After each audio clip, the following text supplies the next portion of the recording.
O martelo ainda não havia batido, e eu já sentia todos os olhares daquela sala de tribunal deslizando na minha direção, como se eu fosse algo que eles tivessem raspado da sola do sapato. O advogado do meu irmão estava ali de pé, no terno de R$18.000, apontando para mim como se eu fosse uma linha em uma planilha. O juiz realmente sorriu de canto. Sorriu como se a decisão já estivesse tomada. Eustáquio se recostou na cadeira, braços cruzados, com aquele mesmo jeito arrogante de levantar o queixo que tinha desde que éramos crianças. Ele achava que tinha vencido, achava que eu ia ficar quieta e engolir tudo. Ele não fazia ideia de com quem estava falando. Excelentíssimo, ela nem consegue pagar as próprias contas. Eustáquio disse como se fosse um golpe final, como se as palavras sozinhas bastassem para encerrar a audiência naquele instante. Ele nem me olhou quando falou. Olhou para o juiz, para a plateia, para os 2 repórteres do jornal de negócios local que tinham aparecido, porque uma disputa de herança de R$180 milhões aparentemente era matéria boa para uma terça-feira lenta. Olhou para todo mundo, menos para mim, porque olhar para mim poderia lembrar Lud que eu ainda era a irmã dele, e não apenas um obstáculo entre ele e a empresa do nosso pai. Eu estava sentada na mesa do autor. Correção. Na mesa do réu, já que no espaço de 3 semanas eu tinha passado de filha enlutada a réu legal, vestindo o blazer cinza mais simples que eu possuía. Eu tinha pousado no aeroporto de Guarulhos às 6 da manhã, pegado um voo comercial porque transporte militar não estava exatamente disponível para questões jurídicas pessoais e não tinha tido tempo de trocar para nada que dissesse que eu era alguém. Eu parecia exatamente o que Eustáquio queria que o juiz visse. Uma mulher cansada, de blazer amassado, que não se dava ao trabalho de se vestir para o próprio futuro.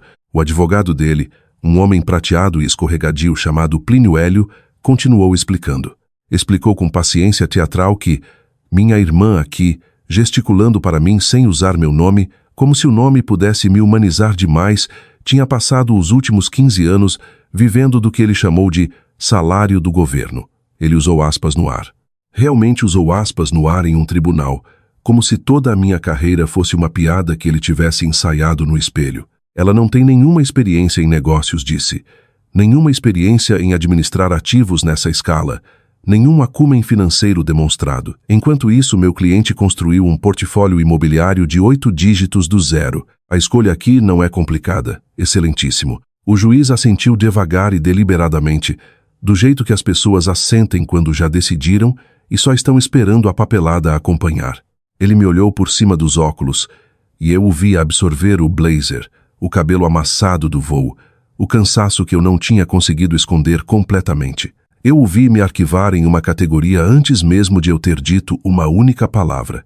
A petição de Eustáquio pedia ao tribunal que lhe concedesse controle total e imediato sobre toda a holding da família Silveira, cada contrato de logística, cada imóvel, cada real que nosso pai tinha levado 4 décadas para construir. Ele queria tudo trancado antes mesmo do inventário terminar. Queria que o juiz declarasse por escrito que a irmã carecia de capacidade para exercer qualquer função fiduciária, não controle compartilhado, não supervisão. Comando total e inquestionável, comigo formalmente e permanentemente excluída. Eu não me mexi, não estremeci, não suspirei, não alcancei o copo d'água à minha frente, mesmo com a garganta seca desde o momento em que Eustáquio abriu a boca. 15 anos de briefings em salas com apostas muito mais altas do que aquela me ensinaram que a quietude é uma linguagem própria. As pessoas leem pânico no fidgeting, leem culpa na defensiva. Eu aprendi há muito tempo que o silêncio inquieta as pessoas muito mais do que elas esperam, especialmente pessoas acostumadas a serem respondidas. 3 semanas. Foi o tempo desde que enterramos nosso pai, desde que eu fiquei à beira da cova de uniforme de gala, porque não tinha tido tempo de embalar mais nada, e desde que Eustáquio mal esperou as flores do funeral murcharem para protocolar essa petição. 3 semanas, e ele já tinha congelado meu acesso às contas da família. Já tinha dito a quem quisesse ouvir que eu era um fardo do qual ele finalmente estava livre para se livrar. Eu pensei muito no meu pai naquela sala. Não na versão que todo mundo lembrava, não no estrategista de sala de reunião que construiu um império de logística a partir de 3 caminhões e um contrato de aluguel de galpão. Pensei no homem que me ligava tarde da noite, voz baixa para Eustáquio não ouvir, perguntando o que eu achava de um contrato de frete ou de um conselheiro em quem ele não confiava. O homem que me disse mais de uma vez, naquele tom firme que só usava quando falava algo de verdade: não discuta. Quando chegar a hora, a verdade vai falar por si. Eu não tinha entendido o que ele queria dizer na época. Entendi agora, sentada naquela cadeira, deixando o advogado de Eustáquio me pintar como incapaz enquanto eu não dizia absolutamente nada em minha própria defesa. Algumas lutas não se vencem com objeções. Algumas lutas se vencem deixando o outro lado se enroscar sozinho. Plínio Hélio terminou a fala com um floreio. Agradeceu ao tribunal e sentou-se parecendo excessivamente satisfeito consigo mesmo. Eustáquio soltou o ar como um homem que já tinha recolhido o prêmio. O juiz embaralhou os papéis, olhou para o relógio e finalmente voltou a atenção para o lado da sala que vinha ignorando durante a maior parte dos últimos 20 minutos. Ele me olhou de verdade pela primeira vez desde o início da audiência. Senhora Silveira disse, sem grosseria, mas com o tom procedimental plano de alguém marcando uma caixa antes de decidir: a senhora tem algo a declarar? Eu senti os olhos de Eustáquio em mim. Senti a sala inteira se inclinar, esperando que eu me dobrasse. Apoiei as mãos planas na mesa e me levantei. Ninguém naquela sala entendia por que eu era do jeito que era, por que conseguia ouvir uma acusação daquela sem sequer erguer uma sobrancelha, por que deixara o próprio irmão me chamar de incompetente financeira na frente de estranhos sem corrigi-lo. Para entender isso, seria preciso voltar quase 20 anos, a uma casa em Campinas, onde duas crianças muito diferentes cresceram sob o mesmo teto e, de alguma forma, saíram acreditando em coisas completamente distintas sobre o que importava. Nosso pai, Américo Silveira, construiu a Silveira Logística a partir de 3 caminhões de segunda mão e um galpão que mal conseguia pagar o aluguel. Quando Eustáquio e eu éramos adolescentes, ela já tinha se tornado uma potência regional de logística. E quando nosso pai completou 60 anos, valia a R$ 180 milhões no papel, com contratos que se estendiam do Porto de Santos a centros de distribuição em 4 estados. Eustáquio era o filho mais velho, o herdeiro presumido desde que aprendeu a falar. Acompanhava o pai em reuniões de conselho desde o ensino médio. Estagiava no escritório de logística todo o verão. Todo mundo, inclusive nosso pai nos primeiros anos, assumia que a empresa seria dele um dia. Eu tomei outro caminho. Alistei-me no exército depois da faculdade, contra a vontade de todos, contra todos os argumentos que os sócios do pai jogavam na mesa de jantar sobre potencial desperdiçado e oportunidades perdidas. Eustáquio levou para o lado pessoal, como se eu escolher o exército fosse uma rejeição à família, a ele, a tudo o que a Silveira Logística representava. Ele nunca disse com gentileza, disse do jeito que irmãos mais velhos dizem quando querem que doa. Você só sabe bater continência, me disse uma vez, num jantar de Natal, quando eu tinha uns 25 anos e estava de licença por 4 dias. Disse rindo, como se fosse uma piada entre irmãos, mas não havia calor por baixo. Nosso pai não riu, apenas me observou com atenção, do jeito que sempre fazia, como se estivesse medindo algo que o resto da sala não enxergava. A verdade é que eu quase nunca estava em casa depois disso. Missões, rotações de treinamento, postos que não podiam ser discutidos nem com a família, missões que vinham com níveis de confidencialidade que eu não podia explicar à mesa. Perdi aniversários, perdi feriados, perdi a acumulação lenta de momentos familiares ordinários que constroem o tipo de proximidade que Eustáquio tinha com os pais, simplesmente porque eu estava em outro lugar, fazendo algo de que não podia falar, tornando-me alguém que a própria família não reconhecia. Nossa mãe faleceu quando eu tinha 28 anos, de um câncer rápido e brutal que a levou em menos de um ano. Consegui licença emergencial para o funeral e depois fui embora de novo, de volta a uma base no exterior, de volta a uma vida que de fora parecia abandono, mesmo que nunca tenha me parecido assim. Eustáquio ficou. Eustáquio organizou o baile de caridade em memória dela. Eustáquio se tornou, em todos os aspectos visíveis, o filho que aparecia. O que ninguém sabia, o que eu nunca contei a Eustáquio, o que nosso pai me pediu especificamente para não mencionar, era que ele e eu nunca paramos de conversar. Não de verdade. Havia ligações, às vezes em horas estranhas por causa dos fusos, em que ele me guiava por uma disputa de contrato ou um conflito com fornecedor e perguntava: quase envergonhado, o que eu achava. No começo eu assumi que ele estava só sendo educado, agradando a filha que escolhera outro caminho. Mas as perguntas foram ficando mais específicas com os anos. Ele perguntava sobre exposição a risco em um contrato de frete no Nordeste. Perguntava sobre diversificação de fornecedores, depois que um único fornecedor quase custou à empresa 2 contas importantes. Perguntava sobre estruturas de responsabilidade, sobre como o Exército lidava com prestação de contas de contratados, sobre frameworks que eu tinha aprendido administrando cadeias logísticas que valiam mais do que a empresa inteira dele. Eu não pensava muito nisso na época. Achei que ele estava solitário, talvez, ou sentindo minha falta do jeito guardado dele, usando negócios como desculpa para manter um fio de conexão aberto entre nós. Só anos depois eu entendi o que aquelas ligações realmente eram. Ele não estava me agradando. Estava quieta e deliberadamente contando comigo, usando meu julgamento em decisões que moldaram a direção da empresa por anos. Decisões de que Eustáquio nunca soube que eu tinha participado. Houve um contrato de frete em 2019 que Eustáquio empurrou com força para uma expansão com uma transportadora regional nova que parecia ótima no papel e péssima por baixo. Nosso pai me ligou às 2 da manhã no horário dele, me mostrou os termos, e eu lhe disse exatamente o que estava errado nas cláusulas de responsabilidade, exatamente o que aconteceria se aquela transportadora descumprisse o contrato no meio. Ele matou o negócio na manhã seguinte. Eustáquio ficou furioso. Nunca soube por que o pai mudou de ideia tão de repente. Assumiu que foi instinto, ou idade, ou medo. Não foi. Fui eu, a 5.000 quilômetros de distância, fazendo o único tipo de trabalho para esta família que eu sempre tive permissão silenciosa de fazer. Nosso pai nunca contou a ele.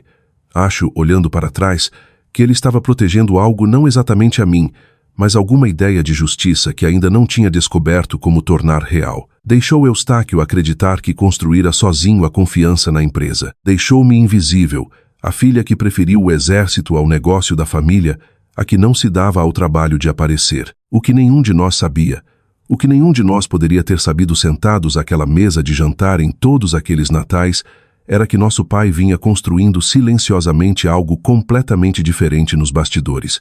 Algo que quase nada tinha a ver com quem trabalhava no escritório todos os dias, e tudo a ver com em quem ele realmente confiava no que mais importava. O funeral foi menor do que eu esperava.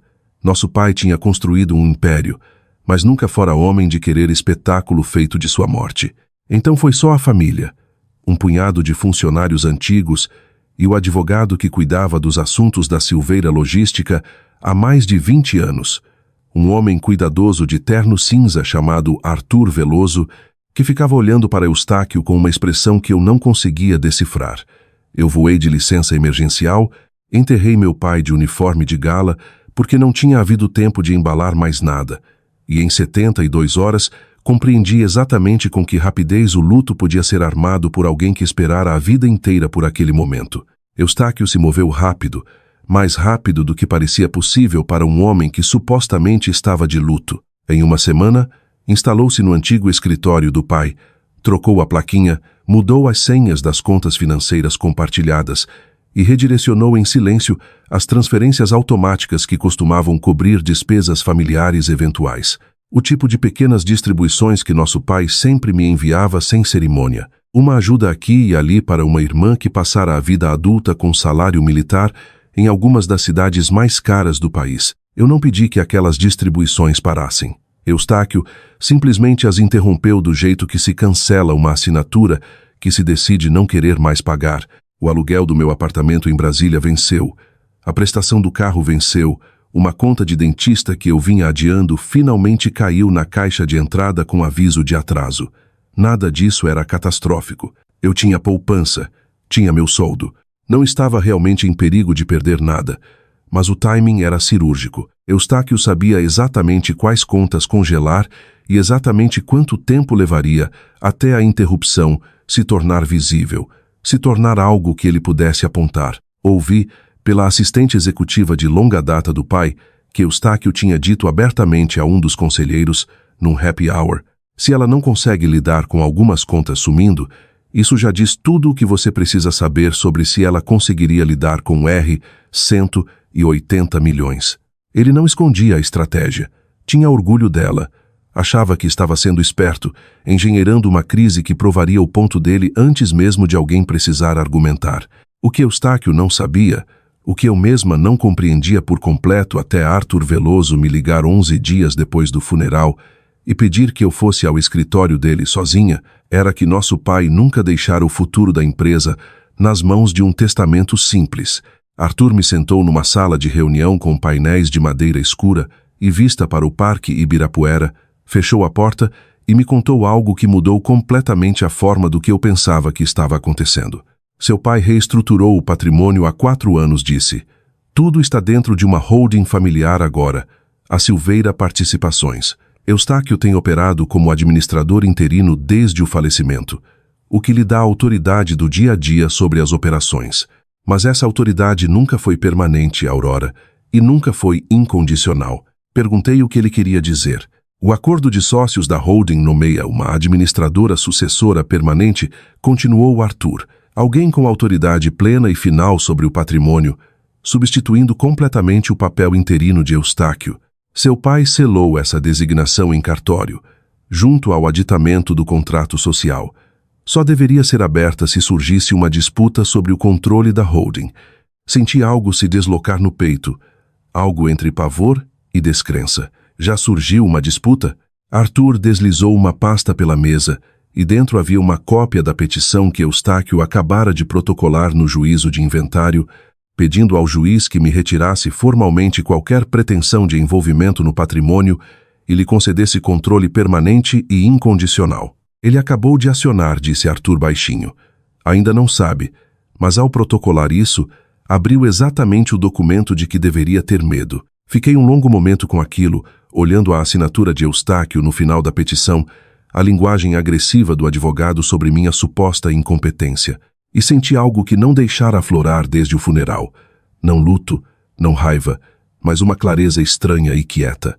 Meu pai tinha previsto isso. De alguma forma, de um jeito que eu ainda não entendia, ele antecipara exatamente este momento e construíra um mecanismo para responder a ele.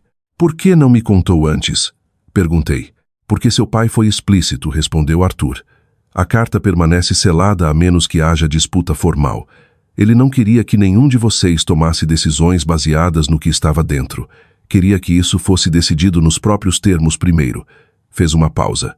Também disse, e estou citando-o diretamente, que se Eustáquio alguma vez tentasse forçar a questão no tribunal, a verdade precisaria sair exatamente do jeito que ele planejou, na frente de um juiz, não numa mesa de jantar. Pensei em cada ligação que meu pai e eu tivemos, cada pergunta noturna sobre responsabilidade e risco, cada decisão que ele tomou e que Eustáquio assumiu ter vindo do próprio instinto. Pensei no jeito calmo e deliberado com que meu pai operara a vida inteira, sempre 3 passos à frente de todo mundo na sala, inclusive dos próprios filhos. Eustáquio passara 3 semanas, tentando provar que eu era incapaz de administrar qualquer coisa. Congelara minhas contas, espalhara dúvidas no conselho, me arrastara a um tribunal para fazer o caso dele diante de um estranho com um martelo. Achava que estava construindo um argumento à prova de balas. Não fazia ideia de que estava caminhando diretamente para a única armadilha que nosso pai levara anos construindo, paciente o bastante para esperar o momento em que o filho não conseguiria se conter. Saí do escritório de Arthur naquela tarde, com a pasta debaixo do braço e uma calma estranha e firme se instalando em mim, a mesma calma que eu costumava sentir antes de um briefing de alto risco, quando sabia que a preparação estava feita e só restava entrar na sala. Eustáquio queria uma briga. Ia ter uma. Simplesmente não fazia ideia de que ela já estava decidida 4 anos antes de ele protocolar qualquer papel. De volta à sala de audiência, o ar parecia diferente do de 3 semanas antes, quando tudo começara, embora nada na sala em si tivesse mudado.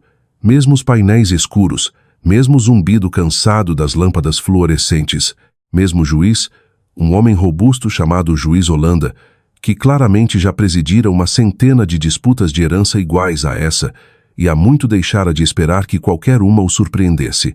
Eustáquio passara a maior parte da manhã construindo o caso de forma metódica, confiante, do jeito que um homem constrói algo de que tem certeza que não será questionado. Trouxera um consultor financeiro que testemunhara sobre o desempenho do portfólio dele na última década. Trouxera um ex-membro do Conselho da Silveira Logística que falara com elogios sobre o instinto operacional de Eustáquio. O advogado Plínio Hélio guiara o juiz por planilha atrás de planilha, projeção atrás de projeção, pintando o quadro de um empresário capaz e experiente pronto para conduzir uma empresa de R$ 180 milhões ao próximo capítulo. Minha advogada, uma mulher quieta e discreta chamada Renata Azevedo, recomendada por Arthur, quase não disse nada. Fez um punhado de perguntas esclarecedoras, recusou-se a contraditar a maioria das testemunhas de Eustáquio e, de modo geral, deu a impressão de uma defesa que não tinha nada de substancial a oferecer.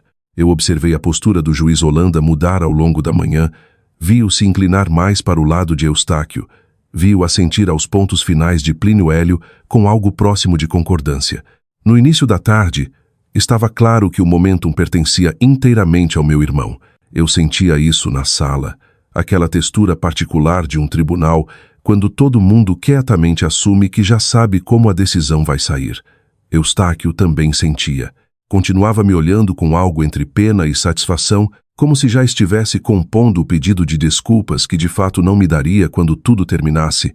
O patrimônio merece um administrador que passou a vida adulta inteira dominando finanças, ativos e crescimento, disse Plínio Hélio, fechando a argumentação final com um floreio claramente ensaiado para exatamente aquele momento. Não alguém que passou o mesmo tempo completamente afastado do negócio da família, completamente afastado, francamente, de qualquer compreensão demonstrada do que é preciso para tocar uma empresa dessa escala. O juiz Holanda assentiu, fez uma anotação e então se voltou para o nosso lado da sala.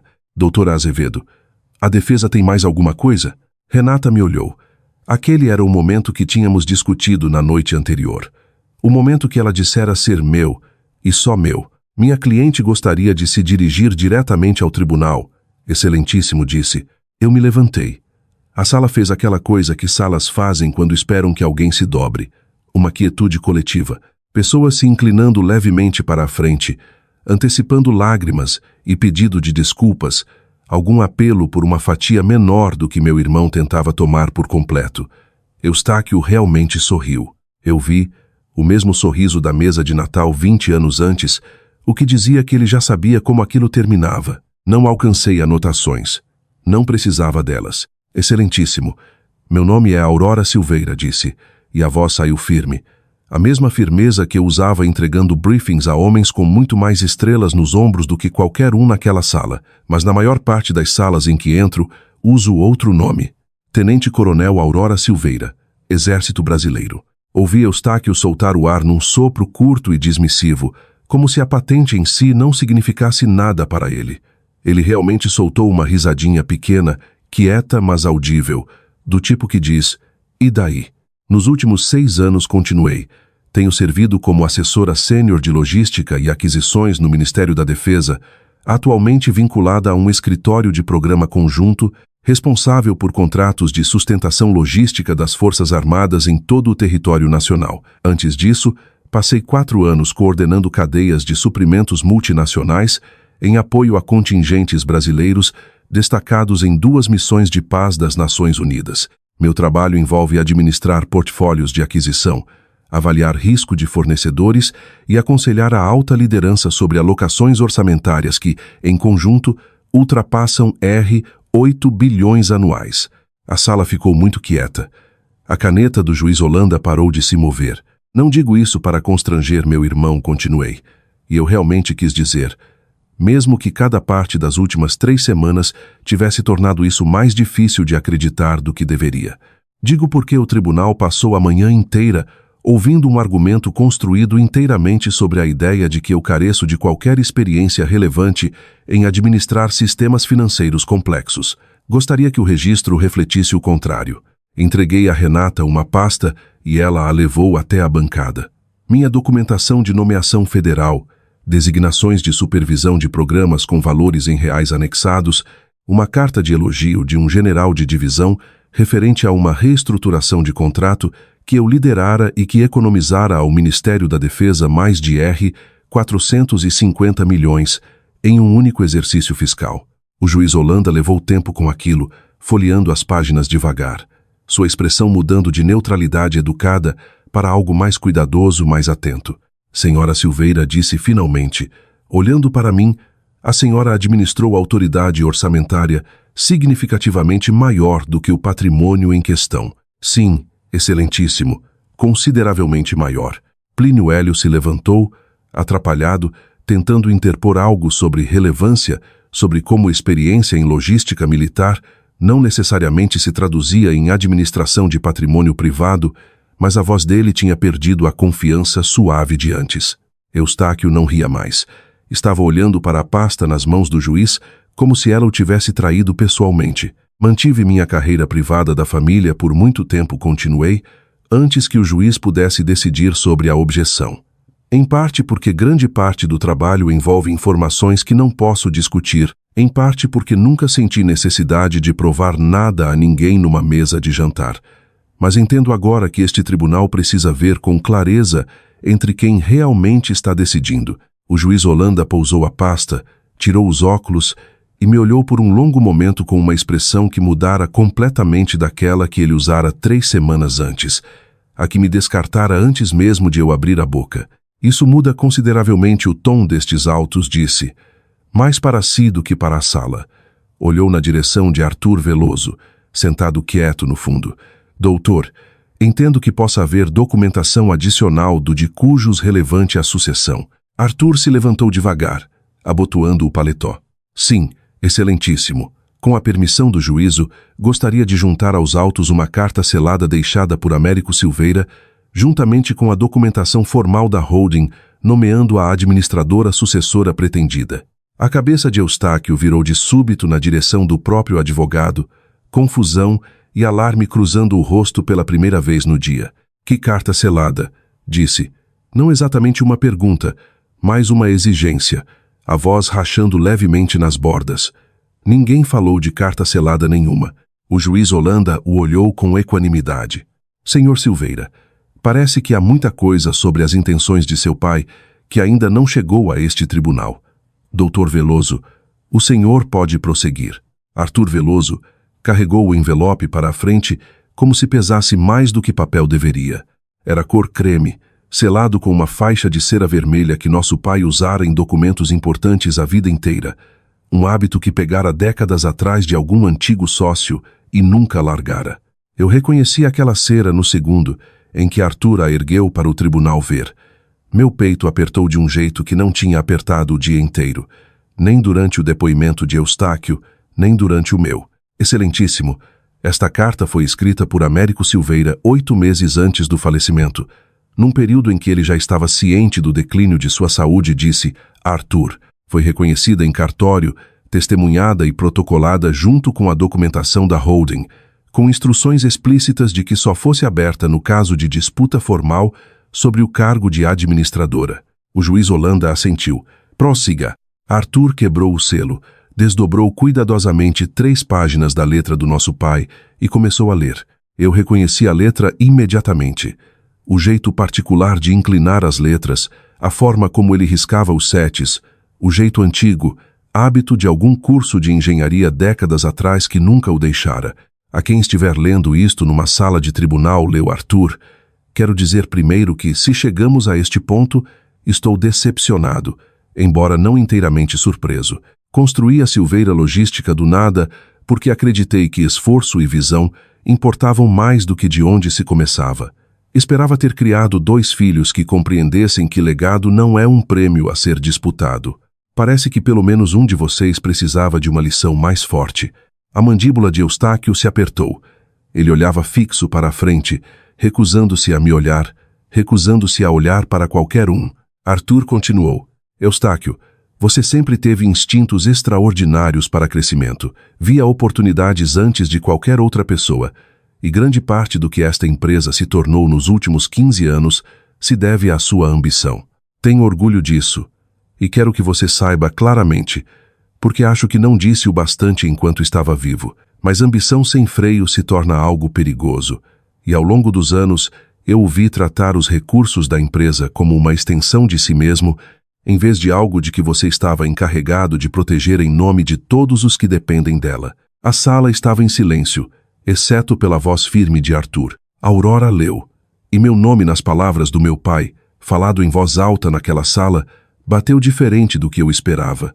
Você nunca me pediu nada, nem quando se alistou contra a vontade de todos, nem quando sua mãe faleceu e você teve de voar de volta para uma vida que nenhum de nós entendia, nem durante os anos em que eu a ligava em horas estranhas pedindo conselhos que eu tinha orgulho demais para admitir que precisava. Você me deu honestidade todas as vezes, sem nunca perguntar o que isso lhe custaria, e nunca usou aquelas conversas para se posicionar para nada. Acho que você nem percebeu o que estava fazendo. Eu percebi. Senti a garganta apertar. Mantive as mãos cruzadas à minha frente, a coluna reta, a mesma disciplina que me levara por todos os briefings difíceis da carreira, agora me carregando por isto. Houve um contrato em 2019 que poderia ter custado tudo a esta empresa, continuou Arthur lendo. Eustáquio empurrou com força. Aurora, a 5.000 quilômetros de distância, sem nenhum interesse financeiro no resultado, me disse exatamente o que estava errado, e ela estava certa. Houve outros momentos assim ao longo dos anos, mais do que qualquer um de vocês sabe. Eustáquio construiu o crescimento da empresa. Aurora a protegeu de si mesma, repetidas vezes, sem crédito e sem reclamação. O advogado de Eustáquio se mexeu desconfortável na cadeira. Eu via ele recalculando, a confiança daquela manhã escorrendo da postura em tempo real. No meio, Aurora Silveira, como única administradora sucessora da Silveira Participações, com efeito imediato, mediante qualquer disputa formal relativa ao cargo de administradora, leu Arthur, a voz firme e clara. Esta designação substitui qualquer autoridade interina anteriormente concedida a Eustáquio Silveira. Aurora terá autoridade plena e final sobre todos os ativos da holding, incluindo, mas não se limitando a, Silveira Logística e todas as participações associadas. Um murmúrio percorreu a plateia. A cabeça de Eustáquio caiu levemente, como se algo no pescoço tivesse cedido. Quero deixar claro que isto não é um castigo, continuou Arthur lendo. É o reconhecimento de quem consistentemente protegeu o futuro desta família, sem pedir nada em troca. Eustáquio, espero que com o tempo você compreenda esta decisão do jeito que eu a pretendi. Aurora, obrigado por nunca ter pedido um único real. Você nunca precisou. Já deu mais do que dinheiro podia medir. Arthur pousou as páginas gentilmente na bancada diante do juiz Holanda e deu um passo para trás. A sala ficou quieta por um longo momento. O juiz Holanda leu o aditamento do contrato social reconhecido em cartório, cruzando datas, assinaturas, declarações de testemunhas, a expressão ilegível enquanto trabalhava em cada página. Plínio Hélio se inclinou para sussurrar algo a Eustáquio, mas Eustáquio não respondia. Ficou completamente imóvel, olhando para a mesa à sua frente, para as próprias mãos cruzadas. Para nada. Eu não senti triunfo. Isso me surpreendeu, sentada naquele momento. Tecnicamente eu acabara de vencer. Senti algo mais próximo de luto ressurgindo, mais agudo do que tinha sido no funeral, porque ouvir a voz do meu pai naquela carta tornou a ausência dele de repente fisicamente real de novo, de um jeito que 3 semanas de manobras jurídicas de alguma forma tinham mantido a distância. O juiz Holanda finalmente levantou o olhar. Este documento parece validamente formalizado, devidamente executado e testemunhado. Dr. Veloso, vou querer que o escritório do senhor junte o arquivo completo da holding aos autos, mas com base no que foi juntado hoje, isto muda a questão fundamental perante este juízo. Ele se voltou para Eustáquio, e o tom mudara completamente da deferência educada que mostrara pela manhã. Senhor Silveira, parece que o juízo precisa examinar não apenas a questão da sucessão, mas a conduta do atual executor interino no período que antecedeu esta audiência. Vou querer uma prestação de contas completa das disposições da holding nas últimas várias semanas antes de prosseguirmos. A cabeça de Eustáquio se ergueu devagar. Pela primeira vez desde que eu entrara naquela sala, ele parecia com medo. A prestação de contas levou 4 dias. O juiz Holanda determinou uma auditoria forense emergencial de cada conta da holding que Eustáquio tocara desde a morte do nosso pai, e a atribuiu a uma examinadora independente nomeada pelo juízo, chamada Diana Kessler, uma mulher afiada e sem rodeios, que passara 20 anos deslindando exatamente esse tipo de disputa. Eu acompanhei a maior parte disso no escritório de Renata, revisando documentos ao lado dela, assistindo a um quadro emergir que era pior do que qualquer coisa que eu esperasse. Pior, acho, do que até Eustáquio tinha processado por completo. O relatório de Diana chegou à mesa do juiz Holanda numa quinta-feira de manhã. E naquela tarde, estávamos todos de volta à mesma sala. Embora a atmosfera tivesse mudado completamente, Eustáquio chegou sem o costumeiro ar de superioridade de Plínio Hélio atrás dele. Parecia um homem que não dormira, oco em torno dos olhos, o terno sob medida de alguma forma caindo diferente nele do que caíra uma semana antes. Diana subiu primeiro à tribuna. Guiou o tribunal por suas descobertas com a precisão plana e metódica de alguém que lidava com fatos e não tinha interesse em drama. Nas 3 semanas entre a morte do nosso pai e a audiência, Eustáquio autorizara 4 saques separados de contas da holding que excediam sua autoridade executiva interina, totalizando pouco menos de R$ 10 milhões. 2 daqueles saques tinham ido cobrir um rombo no próprio empreendimento imobiliário de Eustáquio, um desenvolvimento comercial em Alphaville que ultrapassara significativamente o orçamento no ano anterior. Os documentos da holding são explícitos no sentido de que a autoridade executiva interina se limita a despesas operacionais diretamente relacionadas à Silveira Logística, testemunhou Diana. Esses saques não eram operacionais. Eram transferências para a IAS, Empreendimentos Imobiliários Ltda, uma empresa de propriedade exclusiva de Eustáquio Silveira, sem relação com o negócio de logística da família. Plínio Hélio objetou. Argumentou que as transferências eram empréstimos, temporários e plenamente destinados a serem reembolsados, prática padrão para executivos administrando finanças familiares complexas. Diana não se abalou. Não há contrato de mútuo nos arquivos, nenhuma nota promissória, nenhum termo de juros, nenhum cronograma de reembolso de espécie alguma, disse. Por qualquer padrão contábil, isto constitui o uso não autorizado de ativos da holding para benefício pessoal. Ela continuou. Havia mais. Eustáquio também usara um imóvel comercial da Silveira Logística, um galpão em Santos que fazia parte dos ativos da holding, como garantia de um empréstimo particular ligado ao mesmo empreendimento, sem aprovação do conselho, sem autorização da administradora, sem divulgar a ninguém. Se aquele empréstimo inadimplisse, o negócio operacional real da família, aquele que Eustáquio afirmava estar unicamente qualificado para proteger, teria ficado diretamente exposto à penhora. Eu observei a expressão do juiz escurecer enquanto Diana trabalhava os números. Observei o advogado de Eustáquio parar de objetar por volta da 3ª violação, porque simplesmente não restava nada a argumentar. Então Diana trouxe o pedaço que pesou mais. Nas semanas imediatamente seguintes à morte do nosso pai, ao mesmo tempo em que Eustáquio dizia publicamente a membros do conselho que minha incapacidade de pagar algumas contas provava minha incompetência, ele pessoalmente direcionara o congelamento das minhas distribuições familiares, padrão as mesmas transferências mensais modestas que nosso pai autorizara anos antes para ajudar a compensar a realidade financeira de um soldo militar numa cidade cara. Aquelas distribuições não eram caridade. Faziam parte das disposições operacionais padrão da holding, disponíveis a ambos igualmente.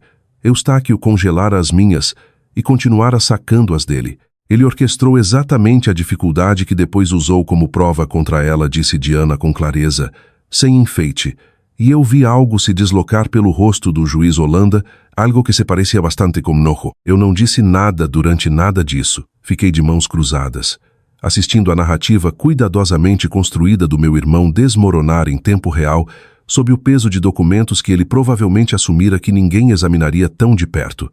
Não havia satisfação nisso, não de verdade, apenas um tipo de clareza exausta, a mesma sensação que eu tinha depois de uma missão longa, quando a missão finalmente terminava de forma definitiva. O juiz Holanda não esperou pelas alegações finais antes de se dirigir diretamente à sala. Senhor Silveira, disse, e a voz não tinha nada da neutralidade educada do primeiro dia desta audiência. O senhor veio ao meu juízo pedindo que eu lhe concedesse controle pleno e permanente sobre um patrimônio de R$ 180 milhões, sob o fundamento de que sua irmã carecia do julgamento financeiro para administrar-lo com responsabilidade. O que este exame revelou é um padrão de conduta que levanta sérias questões sobre a própria aptidão do senhor para exercer esse papel. Eustáquio não respondeu. Não podia, realmente. Não restava nada a dizer. Com efeito imediato, suspendo a autoridade de Eustáquio Silveira como administrador interino da Silveira Participações, pendente de investigação completa sobre possível violação de dever fiduciário, continuou o juiz. Encaminho a matéria das transferências não autorizadas e do imóvel dado em garantia às autoridades competentes para ulterior apuração. Diante da documentação juntada relativa à carta selada de Américo Silveira e ao aditamento do contrato social, reconheço formalmente a Aurora Silveira como única administradora sucessora da Silveira Participações, com autoridade plena sobre todos os ativos e participações associados. O martelo bateu e soou diferente do som que eu imaginara durante aquelas 3 longas semanas de apreensão, mais quieto de alguma forma, menos como um final, e mais como uma porta finalmente se abrindo para algo que estivera esperando atrás dela o tempo todo. Eustáquio ficou congelado na cadeira enquanto a sala começava a se esvaziar em torno dele, olhando para nada do mesmo jeito que, imaginei, nosso pai deve ter olhado no momento privado em que decidiu que não podia mais confiar o que construíra ao próprio filho. Os degraus do fórum estavam quietos quando eu saí naquela tarde. A maioria dos repórteres já fora embora, o céu cinza de novembro pressionando baixo sobre a cidade. Fiquei um momento ali antes de Eustáquio me alcançar, os passos dele irregulares no concreto. Nada da confiança de 3 semanas antes restava nele. Aurora. Eu me virei. Ele parecia mais velho do que no primeiro dia no tribunal. O tipo de mais velho que vem de finalmente se ver do jeito que todo mundo o via há anos. Eu não sabia disso e parou como se não tivesse certeza de qual parte queria dizer. Da carta. De nada disso. Eu pensei, balançou a cabeça. Convenci a mim mesmo de que você não entendia o valor de nada disso, que tinha se afastado há muito tempo e não tinha direito a nada agora. Eu nunca quis isso, Eustáquio disse, e quis dizer, não o dinheiro, não a empresa. Eu queria que você parasse de me tratar como algo a ser administrado em vez de alguém desta família. Ele não teve resposta para isso. Olhou para os degraus, para as próprias mãos. As mesmas mãos que assinaram autorizações de transferência que nunca esperou que alguém examinasse de perto. Nas semanas que se seguiram, eu não fiz o que acho que ele genuinamente esperava que eu fizesse. Não o removi completamente da empresa. Não apaguei o nome dele do prédio, nem o congelei do jeito que ele me congelara das contas da família. O que fiz, em vez disso, foi determinar uma auditoria independente completa de cada divisão da Silveira Logística.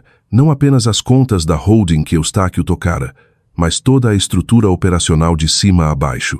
Trouxe uma equipe externa de compliance para revisar contratos de fornecedores, proteções a empregados, financiamento de aposentadoria, tudo o que nosso pai construíra e tudo o que Eustáquio empilhara por cima nos anos seguintes. Eu queria saber exatamente o que agora era minha responsabilidade proteger. Mantive Eustáquio como executivo operacional, não porque ele tivesse reconquistado confiança incondicional, mas porque nosso pai levara 4 décadas acreditando no instinto dele para crescimento e algo em mim ainda acreditava que aquele instinto não desaparecera só porque fora mal usado. Reestruturei significativamente a autoridade dele. Toda a transação acima de um limite modesto agora exigia a aprovação da administradora. Toda a conta estava sujeita à revisão independente trimestral. Ele nunca mais teria o tipo de acesso sem supervisão que permitira que isso acontecesse, mas ainda teria um lugar na empresa que nosso pai construíra, se escolhesse merecê-lo honestamente desta vez. Os funcionários perceberam a diferença quase imediatamente. Contribuições de aposentadoria, que tinham ficado quietamente em atraso durante o caos da disputa de herança, foram restabelecidas em 1 mês. Uma modernização de segurança de galpão, que vinha sendo adiada por razões orçamentárias, finalmente foi financiada. Sentei-me pessoalmente com os gerentes de logística em Santos, o mesmo galpão que Eustáquio quase colocara em risco, e contei a eles com clareza o que acontecera e o que mudaria. Não amenizei. Acho que eles respeitaram isso, mais do que teriam respeitado um comunicado corporativo polido. Eustáquio se desculpou comigo de verdade só uma vez, meses depois, não num tribunal, não com advogados presentes, só nós dois no que costumava ser o escritório do nosso pai, agora meu. Sentou-se do outro lado da mesa, que pertencera ao pai por 30 anos, e disse as palavras com clareza, sem performance. Me desculpa, pelo tribunal, por congelar suas contas, por cada ano antes disso em que eu fiz você se sentir como se não pertencesse a esta família, a menos que fizesse do meu jeito. Deixei o silêncio ficar um momento antes de responder. Você não perdeu porque eu sou militar, disse a ele. Você perdeu porque nunca entendeu o que o pai realmente estava tentando proteger. Ele assentiu devagar e, pela primeira vez em mais tempo do que eu conseguia lembrar, não argumentou comigo. Voltei ao Ministério da Defesa 2 semanas depois da decisão, de volta a briefings e revisões de aquisição, e ao ritmo quieto e disciplinado de uma carreira que eu construíra inteiramente nos meus próprios termos, uma que ninguém na minha família jamais compreendeu por completo. Ainda supervisiono a holding à distância agora.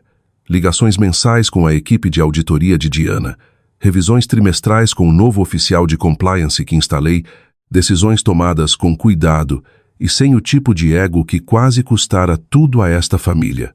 Penso no meu pai com frequência, especialmente nos momentos quietos entre missões e briefings, na quietude estranha de uma vida dividida entre 2 mundos completamente diferentes. Ele nunca chegou a ver como isto terminou. Nunca chegou a ver o rosto de Eustáquio quando a carta foi lida em voz alta, nem os trabalhadores do galpão em Santos recuperando o financiamento de aposentadoria, nem a filha dele de pé no antigo escritório dele, tomando o tipo de decisões em que ele confiava nela muito antes de qualquer um dos filhos compreender por quê. Ele viu em mim algo que eu mesma não via por completo por muito tempo. Algo que nada tinha a ver com dinheiro e tudo a ver com o trabalho quieto e consistente de proteger o que importa sem nunca precisar de crédito por isso. Aquela nunca foi a lição que Eustáquio estava pronto para aprender. Talvez esteja aprendendo agora. Talvez não. E de qualquer forma, eu parei de precisar que ele compreenda para saber que era verdade. De pé do lado de fora daquele fórum no dia em que tudo terminou, observando o céu cinza se instalar sobre uma cidade que não fazia ideia do que acabara de acontecer dentro daquelas paredes, eu compreendi algo sobre meu pai que não tinha captado por completo antes. Ele nunca duvidou de mim. Nenhuma vez em todos aqueles anos de silêncio, distância e mal-entendidos. Estava simplesmente esperando, pacientemente, pelo momento em que a verdade precisaria falar por si. Se você já foi subestimado pelas pessoas que deveriam conhecer, o melhor, quero ouvir. Conte nos comentários de onde você está assistindo esta noite e me diga se já teve um momento como o de Aurora, em que a verdade finalmente alcançou todo mundo de uma vez. Compartilhamos histórias como esta todos os dias. Então, se esta te tocou, se inscreva e fique por perto, porque sempre há outra história esperando, e eu não quero que você perca nenhuma delas.